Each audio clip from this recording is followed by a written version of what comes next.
No, I built the studio to make it easy for like the everyday person to be able to produce Right. the same kind of marketing or videos, whatever they could, like with the big dogs, because a lot of people are spending $1,000 on this stuff now. Did you spend a lot on yours? I built about a quarter mil, maybe about 300, because we Damn. built it out. We have 9 different studios, top of the line cameras. Just pretty much we could film movies if we want. You got how many studios do you have? 9. Damn, dog. Why you got nine for different podcasts? Yeah, different styles. So I have a room where it's like a classroom setting where you could like do a sermon or teach a class. It's through the smart TV. Then I got two Huh. that are like one-on-one interviews. I got a sports room. I got a voiceover room. Just different Dang. settings. I got a fitness room. I need it. Maybe we need to talk later, man, because that the Other Than Honorable podcast that was basically mine, and then I invited T. The only reason why I would do it is if TCAV did it, and he agreed, and so I copyrighted the name, trademarked everything. We've done probably 20 episodes. That was we did the last of season 2, but I had some differences with Tyler, the kind of the producer. He has the Yeah. studio in Orlando, and so I went ahead and cut ties with him. We're amicable, everything's okay, but I cut ties with him, so now we're kind of floating around. We're right in the middle of like, okay, do we continue on? Because we've already got that base, the audience, and we did 2 seasons. I got one guy who's offered his studio, but maybe we could talk because that's kind of midway between me and TCAP too. Yeah, bro. Yeah, You and you know? know what? And the thing is that like I tell people all the time, I've been doing this for a very long time, and I've seen so many people come and go, and it's because people get burnt out or they just stop doing it, or they I don't know, man. It's just I'm very I don't know disciplined. I guess I've been doing this for a Uh, while. yeah, you got to be consistent, huh? Yeah, you have to be consistent because I tell people all the time.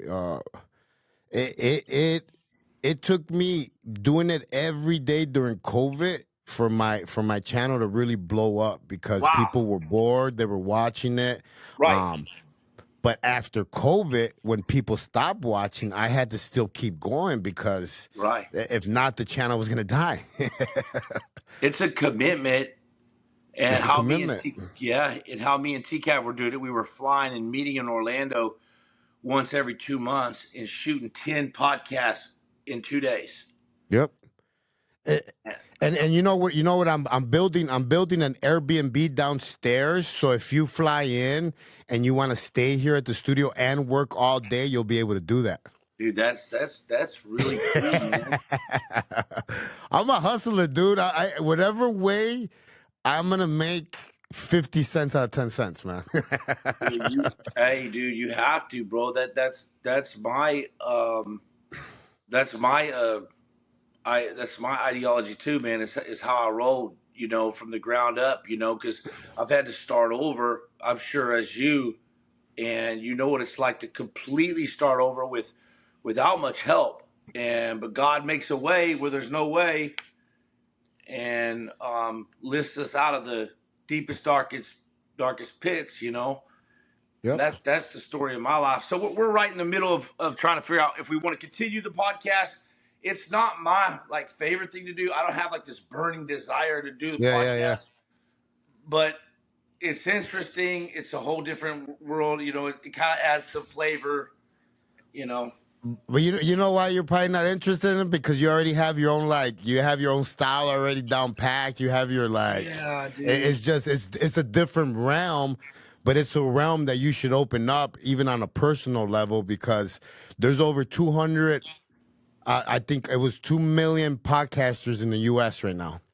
Oh, So, it's the market is saturated. That's why I said the only reason why I would do it is if it would be unique. And I figured me and TCAF are two unique individuals. It would be y- catchy. At least people would stop by and see what's up. yeah, yeah. And the thing is that look, bro, I tell people all the time, man. Anybody can start a YouTube, anybody could get in front of a camera, but if you ain't got a little bit of a personality, you ain't got a little bit of charisma, people are not gonna watch, man. Bro, let me tell you, bro. Let me tell you something, man. My I live by this one line in Gladiator, and I usually don't go off movie quotes, but this one just happens to fit. It says, "Win the crowd and win your freedom," Yeah, and yeah, because it's a show, and if you think about it, if you win over the crowd in an authentic way, not like a little, I don't want to say cuss words on here, but you know what I mean, not like a little bitch. If you win the crowd over, that's your freedom financially. Everything else will work out. yeah. You know. No, I know exactly. When I left Florida, when I left the federal prison there, every single race, the blacks, the Right. whites, everybody cooked for me when I left, and it was because of how I carried myself with everybody. It was respect. They would see me all the time working out. I won the crowd, and when I left, I felt the love of people, being sad to see me go. Right. Because I tell people, even in prison, bro, even in prison, you're a motivational speaker. Even in prison, you motivate people to do stuff because a lot of people have no hope in there. Dang, man. So you did 12 years, I think you said. I did 17 years, 3 months, and a couple of weeks total. My God, bro. I stepped foot in over 25 prisons in the U.S. and 6 prisons in Mexico. Did you do you have a book, bro? I'm working on it right now. I already have one book on Amazon. It's called JC's Chronicles, and it was just to kind of get my feet wet about putting a book up. But Right. I'm working on a big book right now. I'm working on a lot of stuff, man. I'm about to open up a halfway house. Wow. Just a bunch of stuff, brother. Wow, that book is no joke, man. It takes a lot more effort than people think, man. Yeah, yeah, but survival, man, is something that if you are not in it, I don't think you could really learn it the way that we learned it. You get what I'm saying? Like, it takes a lot to ruin my day. That's what I mean. Dude, that's why that, bro. You said that's a great point. Napoleon said you must laugh at man to avoid crying for him. So basically, like that's I take life as kind of a joke now. Like it's Yeah. hard for me to take people serious. I'm serious, but I also make a joke out of a lot of stuff because I'm like, dude, there's really like what I mean, I live in Miami. You know what I mean? You live in Phoenix. You live in Arizona. You've been to hell and back. I've seen hell and back, and so I don't know, man. For me, it's hard for me to take things like too serious. So I try to make people laugh, man. Well, that's what kept me from going crazy, bro. It was always laughing about something when there was nothing to laugh about. Right. And when there's complete darkness in your world, you have to laugh. Even that, a person will hear us joking about something, and they'll be like, "Oh man, they shouldn't be joking about that." But that's what kept me from crying about it. You know what I That, mean? yeah, that's right, man. I was telling a guy the other day I was trapped I was trapped in this vehicle in Iraq, and I was trapped in there with some bodies. They didn't die in the reason why I was trapped there, but we were transporting these bodies we had recovered, and it was just me and my buddy Hot Mike. They called him Hot Mike, this former Ranger turned U.S. Marshal turned Blackwater contractor, and he's on the other side of these bodies, and we're like trying to hold him up from falling over on us, and we've got a couple bodies in like they were pieces, and we packed these body bags up. And I don't like to talk about this stuff, but just for our conversation here, what we're talking about, we had two bodies on top of these body bags, these two body bags, and the one of them he was like kind of expanding because gases in himself. It was a Mm-hmm. really nasty situation. I was holding like this. He's holding like this. It's 100 and probably 40 degrees inside this thing. It's pitch black. We pull up to the Baghdad hospital. It's middle of the night, and they come to open up the back hatch, and this thing is up armored like this thick, the whole truck.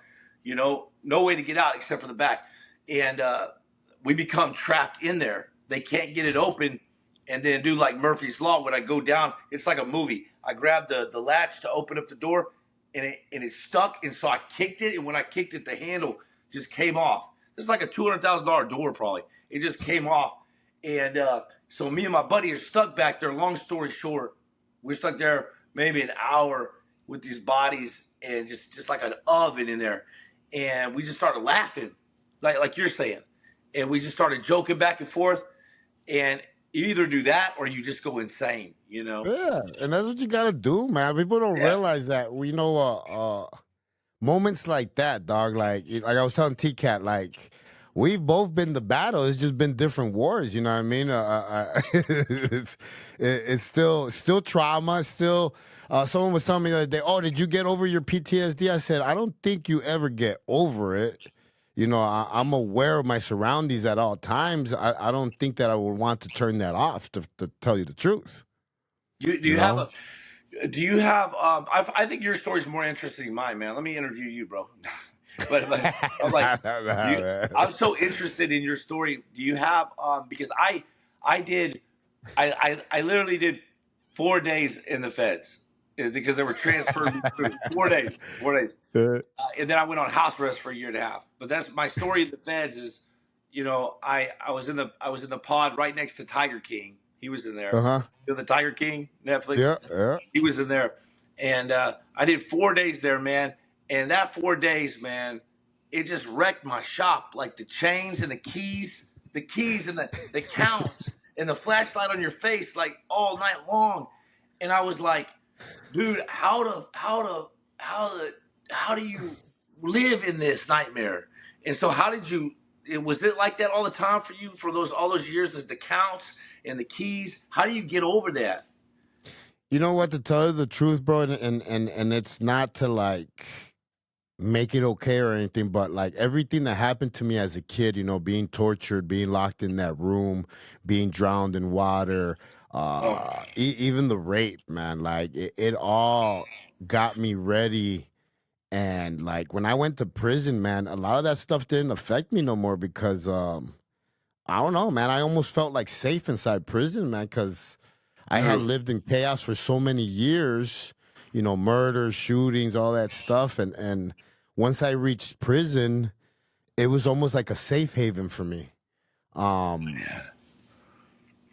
I I was like a robot, bro. I already knew what time the counts were happening, what time we locked down. Every time we locked down, I would work out. I had a very strict schedule. I was very military style in prison. Like I didn't get off a track. I stayed very straight, working out, reading. I didn't waste 1 second in there.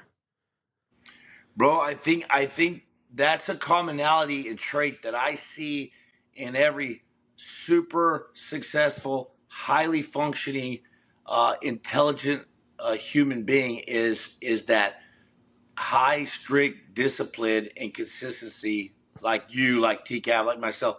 Like we have a very rigid routine, and I've got to stay in that, especially now that I'm out of the military. I don't have anybody to keep me in line. And so I think that's Yep, why a lot of guys, probably in your situation too, they get out of prison and it's like you can go one or two ways, and it can go yep. really bad or really good, successful. You know what I'm saying?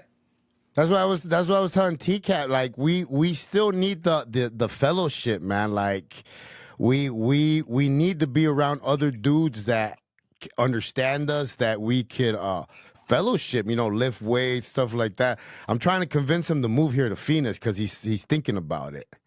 You know, Man, he just moved, right? He just moved to Idaho, yeah. yeah, yeah. Yeah, I was All like right. trying to get in his ear, and I was like, "Move to Phoenix, man. You know, move to Phoenix." And because I have a band of guys that I work out with and stuff like that. But you need that fellowship, man. You need that same shit that you had in the military out here, or what you had in prison. You know, your boys, your dogs, your crew. Bro, you need it bad, man. And what's really weird is me sitting here talking to you. I think I was on the run from the FBI when TCAF sent me a video of you. So it's really weird talking to you now. Either I was on house arrest or I was on the run, but I seen you doing a podcast. Maybe one of your first ones.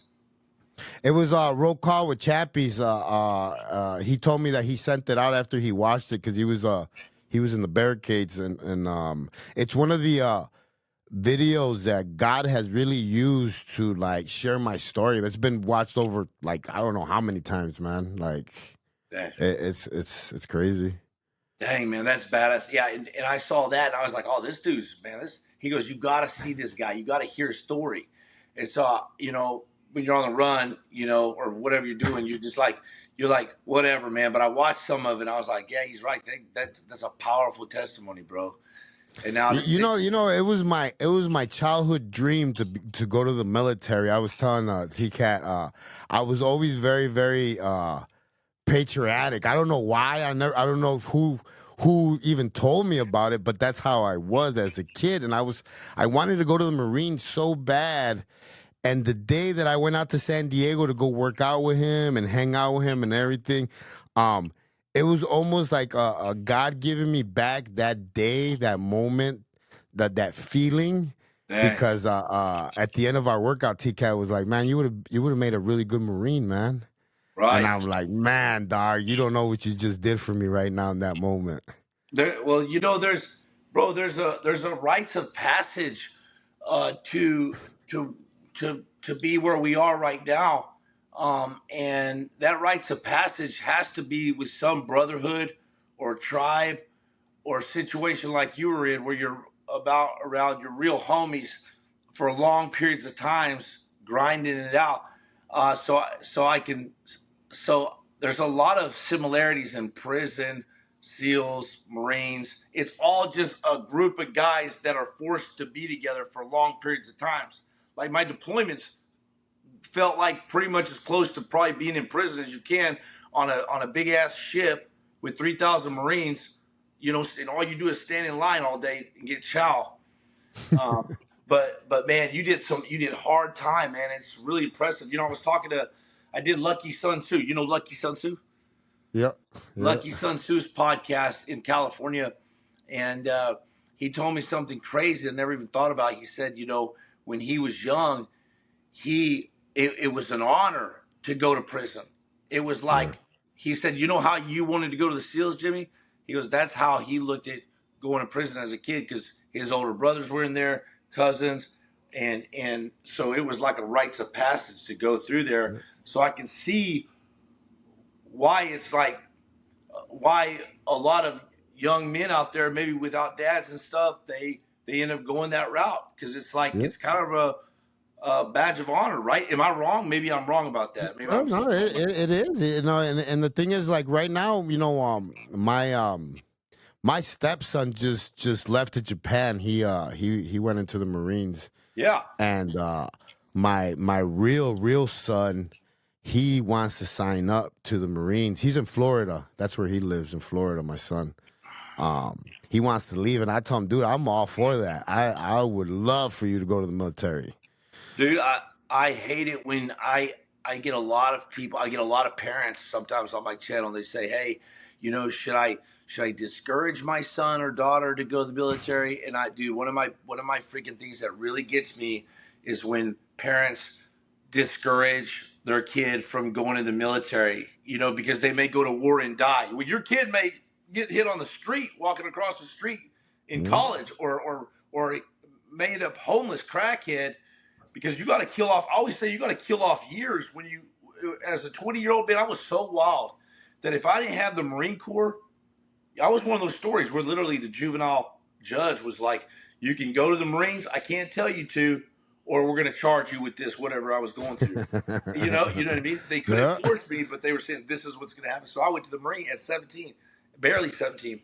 And so, man, if I didn't have that time to kill in my 20s, I would have been yeah. so lost. If it wasn't for the Marine Corps, I would have been probably in prison or something crazy because I was too wild, man. Yeah, you know, men without purpose are dangerous men, man. You know, they men need purpose. They need a calling. They need a duty. They need a lot of things, and that's the thing that I try to teach these young men that I work with, because I work with a lot of younger men in the juvenile centers. And I tell them, you know, that's why gangs are so successful. You know, they give these men a purpose. They give them colors. They give them a block to shoot at. They give them You know what I'm saying? everything, so we just have to do the same in a positive manner to be able to help these men become men. Bro, that's one thing that got me into Blackwater. That's something I was talking about yesterday. It was those times between.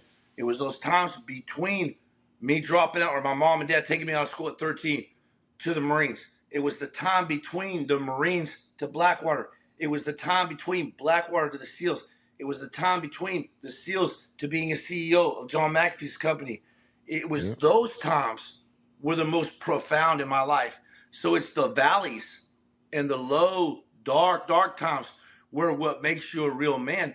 And during each of those times, I can now look back and see where God literally placed somebody in my life, a big brother type figure or Yeah. even a dad like figure that came along and maybe just gave me a couple words. Like in my time between the Marines and Blackwater, I was lost again. I didn't know what I was going to do. And I saw my own Marines fighting in Fallujah, and I regretted getting out of the Marine Corps. I said, oh my God, what have I done? I wanted to be in a fight. You know, every man's got to fight some type of Yeah. battle, but it's not got to be kinetic. It's got to be something, though.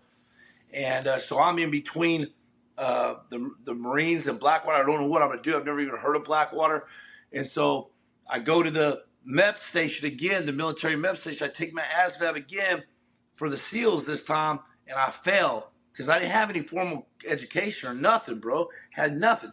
And this, I had physically matured a little bit better. But now I go to the station, and I made a 48. This old lady graded my test, made a 48, red ink everywhere. I begged her to give me 2 more points to a 50. You had to have a 50 for the mechanical comprehension. Mhm. And she said I could give you 1 point. It's waiverable. And that only gave me a 49, so I couldn't get my 50. So I walked out there, man. And as I was walking out, this is one of the most profound things that's ever happened.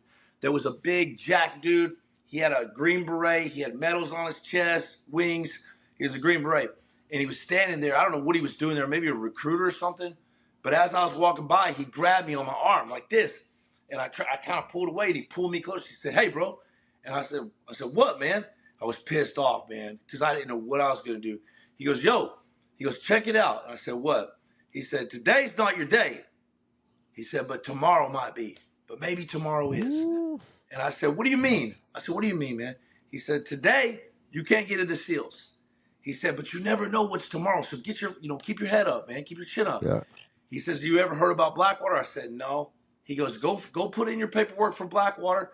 Do your time there. If they select you, then you can go SEALs later on. That's exactly what I did. And from that day, when I walked out there, when he grabbed me like this, I needed that from an older man, from a dude I could respect. And Yeah. when he did that, man, it put a fire in me to keep on going. And that's exactly what happened after that.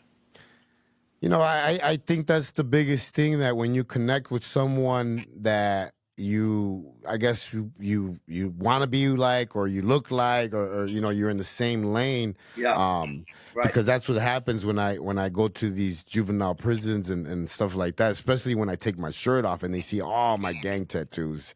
They're like, man, this guy's, you know, done some time, you know, he's been around the block. But you know, people see real, man. The other day we were sitting around, and I had my little nephew with me, and this guy passed by and he just nodded at me, and my nephew's like, "Oh, do you know him?" And I'm like, "Nah, I don't know him." And I was like, "But he probably did some time," and we just know. We Dang, know dang. when you have to respect someone, you know, it's just what it is, man. Street smarts. That's crazy, man. Yeah, you can tell. You can tell if a dude's a real one, for sure. Yeah. I can tell on the street if guys was a SEAL or not. You know, it's weird. It's weird. Not all the time, but you can tell. You But know. most of the time, man, I tell people, if you're really connected with your body, man, your intuition, your gut, your body's always telling you. But people don't realize that we're like superheroes, man. We have we have gifts. We have talents that make us into into machines. Whether we want to power lift, whether we want to be killers, whether we want to be it all depends on what wolf you want to feed. But we have superpowers, man. We could do stuff. Oh man, for sure. We could actually. I don't know if you know my story about the two guys that prayed for me, but there was two guys that literally told me when I was on house arrest, facing 15 years in the feds. Man, it was hopeless. I had the ankle bracelet on. These two guys asked to pray with me, and they prayed a little prayer in Jesus' name. Something I didn't really believe in much, and then they said, you want to tell us your story, and I started telling them my story, and the one guy's name was Daniel. He said, "You skipped a part of your story." And you talk about superpowers, man. I never seen anything like this in my life. I said, "No, I didn't." And he said, "Yeah, you did." And I said, "Man, I told you, no, I didn't." And he said, "No, you skipped a part of the story." He goes, "Was it at the Love Shack or something like that?" And he said the nickname of a house that I was in that we called it the Love Shack. That was the nickname Mm. back in one of the darkest parts of my life. And when he said Love Shack, bro, I stood up and wanted to leave. And he said, "Where are you going?" I said, "Man, I don't know what's going on, but I'm a fragile man, and fragile men do stupid shit, messed up Yeah. stuff, like, violent, angry." And he said, "No, man, sit down. This is what we do here." And so I agreed. And I said, "Well, if you know so much about me, then tell me the rest of my story. I'm not going to answer no more questions." And they looked at each other and nodded. And Daniel looked at me. I'll never forget. He said, when you walk up to the house, there's a screen door. When you walk through the screen door, he goes, on the right, there's a big jacuzzi. And he starts laying out the exact details of this house that I was in, that we called the Love Shack. I don't know this guy. He don't know me. I think he knew my first name, Jimmy. That's it. And I said, okay. I said, but that's not enough. I said, tell me more, bro. And, yeah. And he said, and he looked at his buddy, and they nodded. He said, it's like he's looking in the sky. He's kind of going like this. He goes, there's an elevator to the left in a cherry door that covers it. He said, and then there's an armory where y'all used to keep the guns, and it's a gray thick metal door, and it's covered by a fake cherry wooded door. And bro, when he said that, it was so damn accurate that I started kind of shaking, and Yeah. I started looking around, like thinking, okay, I'm being filmed. This is a reality show. There's no way he knows this about me. And I'm like, all I can say is tell me more. And I'm getting angry, bro, because people go to psychics and pay 20 Mm-hmm. bucks. They may say your birthday or something weird, but no, when somebody tells you about a dark time of your life that nobody else knows about, and they start telling it in detail, bro, it will freak you out. And so I was getting freaked out. And so all I can say is tell me more. And he said, okay, there's stairs that go up to the second floor, and then each room on the second floor is labeled with he said a Latin longs, like a grid coordinates, and like a name, Tahiti, Yeah. Cambodia, like the rooms were named after like different places. And I was like, freaking tell me more, man. And he said, you go to the third deck, and there's a big, he goes, a big ship steering wheel. And I was like, tell me more. I'm just blown away at this. He says, and then there's an office, and it overlooks a sound. He even said the word sound, not ocean, but exactly what it was. It was a sound. And I love that place. It would bring me peace sometimes. And I said, tell me more. I yelled at him. And he said there was boats that would come up to the side of the house in the canal. And I'm like just shaking, bro, angry. And I said it one more time. I said, tell me. I said, if you know so much about me, tell me more. And he's like, it was dramatic. He was like, well, Jimmy, he said there was a path that you used to walk down behind the house. And bro, when he said that, Wow. there was a path that I used to walk down and cry out to Jesus, cry out to God. And when he said that, he looked at me dead in my eyes and said, he said the path that I would walk down at night. And bro, I fell back in my chair, and I ain't cried like that. I ain't bawled like a baby, man, in my whole life. That was the first time I had cried like that.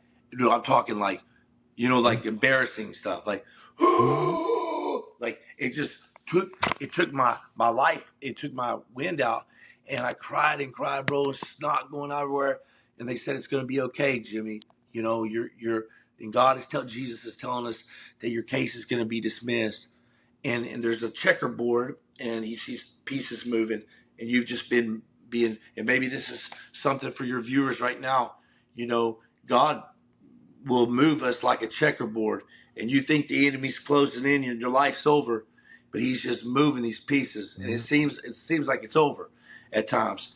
And that's exactly how my life felt. It was a big chess game, and here I was, a little pawn, but he was maneuvering me this whole time to get where I am today, to be a lighthouse to his people. And when I walked out of that room, they said, checkmate, Jimmy. That's all we hear is checkmate. I said, what does checkmate mean? I'm not like TCAF. TCAF plays chess all the time. I said, what does checkmate mean? And they said, your case is going to get dismissed. It means it's over. And I said, no way. I mean, I believed what just happened there, but I didn't believe my case could get dismissed, because it was like, Mm-hmm. I had been on the run for 2 years from the FBI. They were really pissed at me, bro, and I was going to prison. And so I said, whatever. I go home, bro. I go home, and my phone rings. Not right away, but I was home for about a week on house arrest.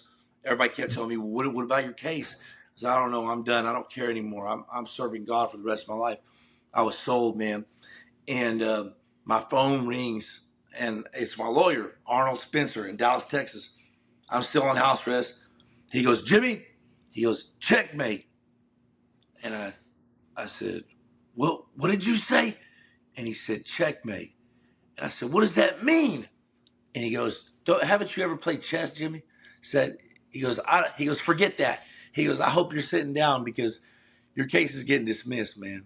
He goes, I have never Wow. seen this as a DOJ prosecutor or a criminal defense lawyer here in Texas. I've never seen that in my life, where a guy like you got this case dismissed. I said, well, Jesus told me this was going to get dismissed. And he said, well, say a prayer for me, Jimmy. And my case was dismissed, homie. Wow, brother.